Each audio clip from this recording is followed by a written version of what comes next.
Yeah, well, obviously big win for us. Coming into Alabama, playing Alabama in such a big game, I'm just so proud of our team and the effort and the execution.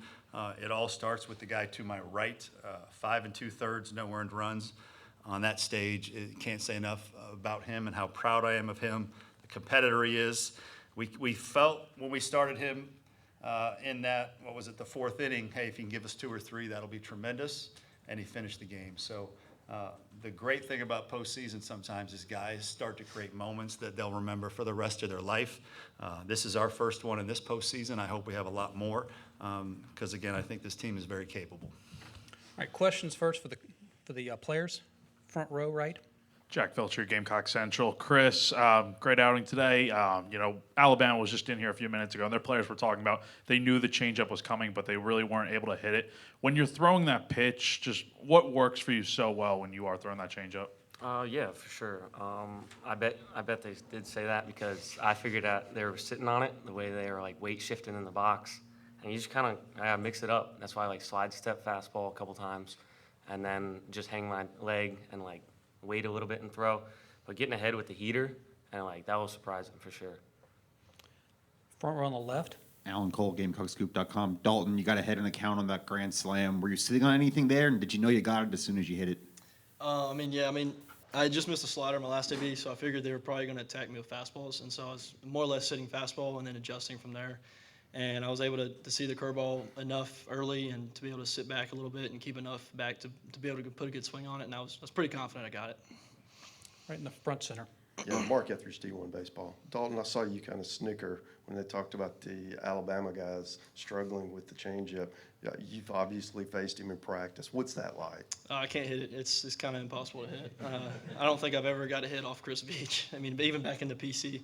But, it's a disgusting pitch, and it's really hard to sit on even if you know it's coming. Stay on the front row. Chris, I think Matt came out there to the mound in the ninth to talk to you. What did he say to you? And then what does it mean for Coach Kingston and Matt to trust you to go out there and pitch as long as you did today? Yeah, ninth inning, I just slipped and hit that guy with a fastball. So he basically came out and said, just go at them, and they're going to be swinging, so get ahead with the changeup. And they swung first pitch, changeup, and it's kind of what happened. And for sure, King and Matt, I mean, that's what I'm here for, you know. They trusted me to pitch with that, and it's like a big amount of trust allowed me to pitch that long. Just basically, Matt said one batter at a time. Once I was like my third inning or so, so just it's a lot of trust. I appreciate that from them. In back center.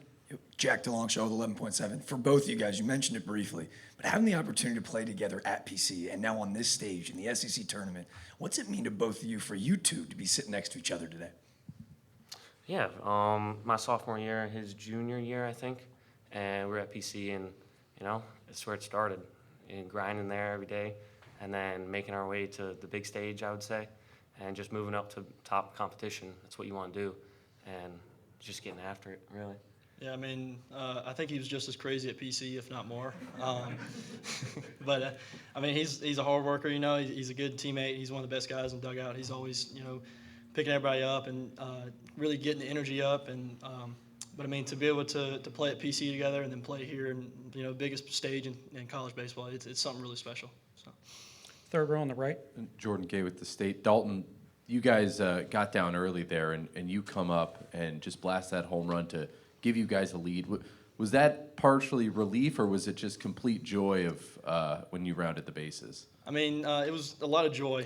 We knew that we're a good team, and we're going to take it one pitch at a time. We got down, and nobody flinched really. It was all right, guys. Let's keep doing what we're doing. We've hit some balls hard already in the first and second innings. So we came in. We're having fun. We're picking each other up. We're just taking quality ABs and swinging at the good pitches we need to take. And to be able to come up in that situation and do that for the boys is a really fun time. All right, last one for the players on the left.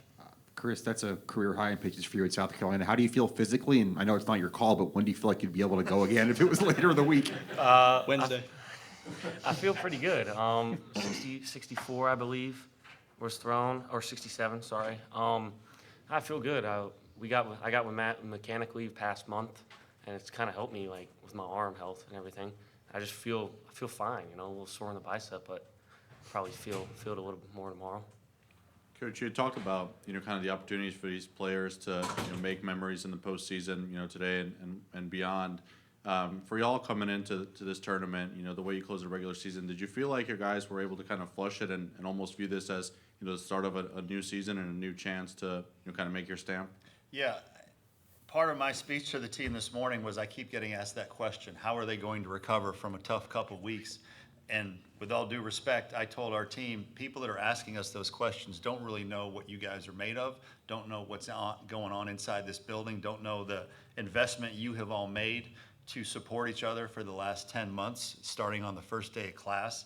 And so we are very intentional about trying to build a group of guys that know there are going to be ups and downs in this league. Very few teams will ever go through this league unscathed. You're going to have ups and downs. Sometimes if the schedule falls a certain way, they're going to be early. Sometimes if the schedule falls a certain way, they're going to be late. But they're coming. And so you have to build the right foundation that they'll be able to handle it when they do come. Baseball is a game that demands consistency and a certain calm and a stable mindset. And so we've always emphasized that to our guys, that that's where we have to be. And I think that allows you to deal with the downs until the wave comes back to you and you start to experience some of the ups. On the right side in the back. Alex Day, College Baseball Central. Coach, how important was this win both for your tournament resume and for your team in particular, trying to get off on the start the postseason on the right foot? Well, I think it means I'll stop having to read every article that Mark Etheridge puts out there and figuring out every last data point and comparing won-loss records at RPIs and strength of schedules. I think this obviously, I thought we were solidly in before. I think this just makes it a slam dunk now. Now I think the focus changes to what happens if we go on a run. Can we get in that top 12 RPI now, which could be conceivable playing the teams we're going to play. So it's amazing what a fine line it can be in this league. What it does to our psyche, I'm glad that our guys got rewarded for enduring a couple of the hardships that we've had over the last couple weeks, because it feels good to win, man. It really does. It's hard to win in this league, really hard. And so I'm just glad the guys got to experience that. The number one motivation for them was that they didn't want to have another 7-hour bus ride like we had yesterday to get here. They didn't want to have to get back on that thing and head back to Columbia today. Now they know they're going to be here for a little while, and I'm just really happy that they're going to experience everything this tournament is. Second row, center. John Woodall, 24/7 Sports. Hey, Mark, nice to meet you. Nice to meet Nice to see you as well. You mentioned yesterday that you may go with what you did on Saturday, letting pitchers go one time through the order and then getting somebody else in there. Yeah. Was it with Veach? Was it just how good he was to lead him out there? Yeah, absolutely. Obviously, Dylan went through the order. I don't want it to be lost how good Matthew Becker was for us there. He allowed the game to stay within reach. Got a couple really big outs when he came in the game, and then he got to 39 pitches. So we thought it was time to hand the ball over to Veach, and we had the other 2 or 3 guys that were going to come in after Veach, assuming he was going to give us 2 or 3. But he was just so dominant that there was just no reason to take him out. And the great thing about what he did today is he helped us win today, but because he finished that game, he might have given us help in winning the next game and the next game after that, because we didn't have to use Gainey, we didn't have to use Good, we didn't have to use guys like that. So just a tremendous performance. In the center on the front row. Mark, I'll ask you a similar thing I just asked Rob. I mean, there's great teams at the top of this league, and then there was a cluster at 13 and 17. And how do you feel the committee should or maybe will view that compared to some teams in other conferences who will have better conference records, but maybe didn't play the strength of schedule that you guys did? And I was just talking to Lance out there about this. I have a couple opinions. I don't need to give you all my opinions on the matter, because we'll get the same question throughout the course of the week. Here's my opinion. If the SEC deserves 11 teams, give the SEC 11 teams. These players, these coaches, these athletic departments work very hard to become the best they can. And if 11 teams deserve to get in, 11 teams should get in.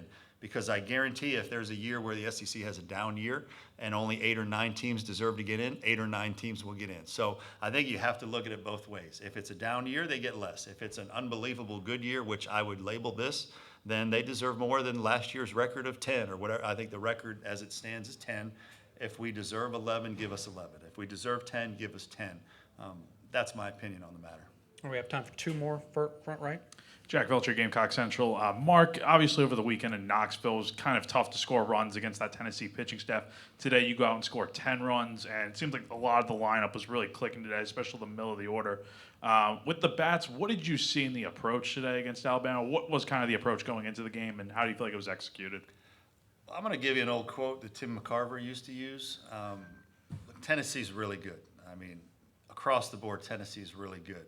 And sometimes when you face really good, you don't score as many runs. Tim McCarver used to say that Steve Carlton and Bob Gibson were the luckiest pitchers he ever saw, because whenever they pitched, the other team didn't score. And look, when you face great pitching, you're going to score less. Alabama today, through Ferrone, who's really good, and Davis and those guys, they're good pitchers. But like the guys we've been facing lately are unbelievably good. And so our approach remains the same. Our approach is get a good pitch to hit, try to do damage when the count's in your favor, fight your ass off with 2 strikes. Like that's our approach, whether it's Tennessee, whether it's opening weekend. That's always our approach. And sometimes the pitcher dictates whether you have success or not. Last one on the left. Chris said it would be Wednesday. Do you have an idea when he might be available again later this week? Should you guys advance? And do you have a starting pitcher in mind for tomorrow yet? I need to talk with Matt. Again, I wouldn't be surprised if we use a very similar strategy, try to get guys in and out. It's been so successful for us, and it was again today. But also, I think we have to see how the game's going and developing, just like we did today. I'm not ready to tell you who will start the game tomorrow, but when Veach will be available, he threw 67 pitches. That's incredible for almost a 6-inning outing.